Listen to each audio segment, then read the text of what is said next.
mission ni GFG. But during this time, we had already had 3 years, Kita na to na there were findings, and then mo gid siya ang nato kaning guide mo ni atong Biblia to becoming a bitter servant para sa another term, for 3 years.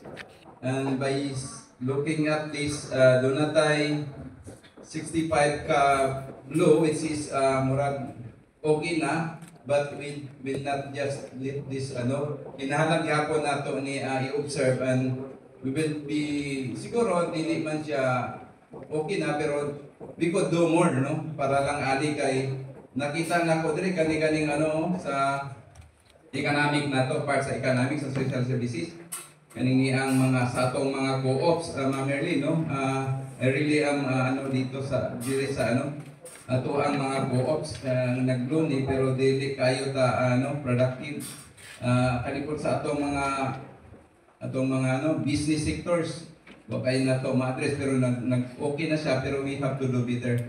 Kaning mga beads nga colors, one of the indicators there is 7 foot come.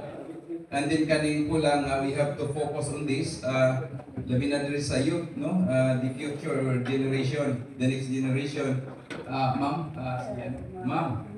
pula, pareha ka pula sa imong lips. So, i-discuss yun mayo ni Ma'am Inday, kay pula po ng lips. Mga pula lips na diya ang allow diri sa atubana. May? Amo dyan. So, sayon ra kayo dahil makita na to kung pilay nakapula din. So, indicator na siya kasi ang love life hindi yung importante. So, alin lang siguro, at least we already have this guide for us to be doing better. Kay good governance, we should have to best or better every time para lang yung mahatag o ma-address na ito ang tinuod niya sa biyo sa akin. So, salamat po, man. Sino ako?